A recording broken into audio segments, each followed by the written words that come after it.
Nah, ada 3 jenis syariat umat terdahulu. Yang pertama, ada syariat terdahulu yang memang dibatalkan dengan tegas oleh Quran dan hadis. Maka ketika syar'un man qablana ada penjelasan itu dibatalkan, maka tidak berdampak hukum kepada kita. Misalkan di zaman Nabi Musa,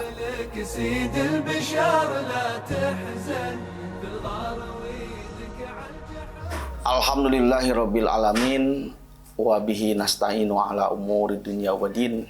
Asyhadu an la ilaha illallah wa asyhadu anna Muhammadan abduhu wa rasuluh, amma ba'du.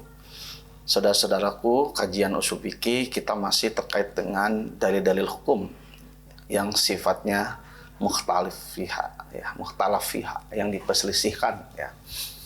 Ada sebagian yang menerima, ada sebagian yang tidak mau mengambil sumber ini ya.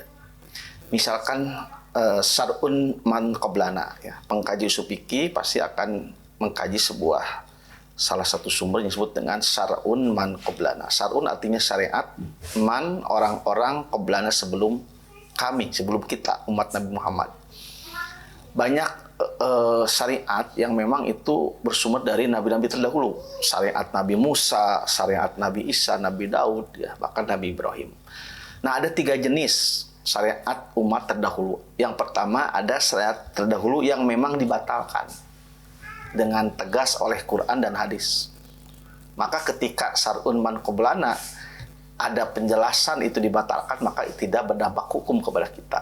Misalkan di zaman Nabi Musa, salah satu bentuk pertobatan itu adalah bunuh diri. Ya, tentu ini sudah tidak dilanjutkan oleh syariat Nabi Muhammad ya. Karena ini termasuk syariat yang konteks Nabi Musa mungkin masih bisa ditolerir ya. Dulu di zaman orang-orang Yahudi dulu, zaman Nabi Musa pun misalkan dilarang ibadah memakai sendal ya.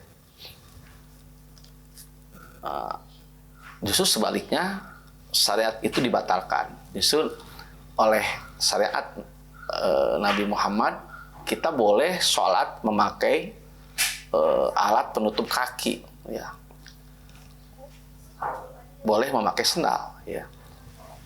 Nah itu jadi ada yang tegas dibatalkan, tidak diberlakukan kembali gitu ya. Nah yang kedua, ada syariat sebelum umat Nabi Muhammad SAW yang memang ditegaskan, itu dikukuhkan kembali, dilanjutkan kembali.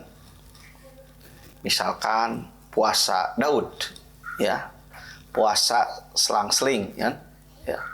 Itu adalah puasa Daud, tapi oleh Rasulullah di ACC diakui gitu ya, sebagai bentuk puasa sunnah. Selanjutnya juga yang ditegaskan kembali, misalkan tradisi hitan ya, kurban zaman Nabi Ibrahim ya, itu dilanjutkan ya.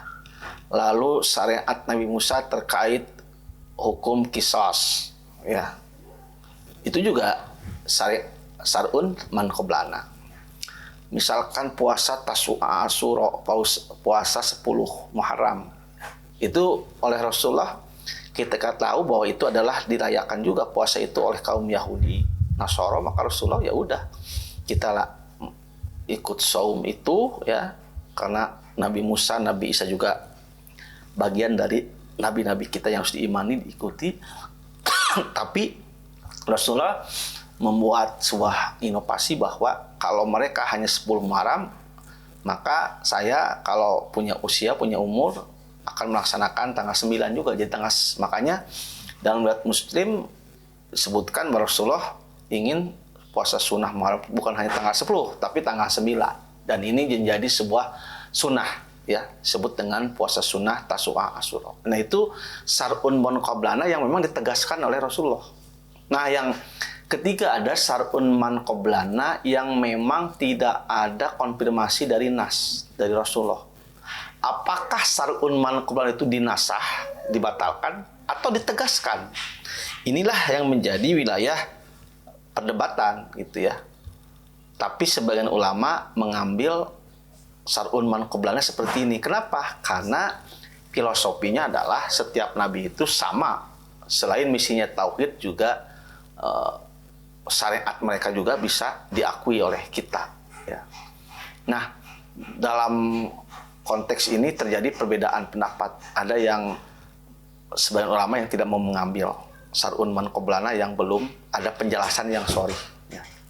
Maka pendapat yang kuat itu selama syar'un man qoblana itu dikukuhkan kembali oleh syariat, oleh Al-Quran dan oleh hadis Rasulullah SAW yang sahih, maka syar'un man qoblana itu akan menjadi sumber hukum yang berdampak kepada kita semua. Nah itu ikhwat iman terkait syar'un man qoblana. Memang ada syariat-syariat yang oleh Rasulullah dan umatnya dilakukan, padahal itu sudah dilakukan juga syariat umat-umat terdahulu. Ya.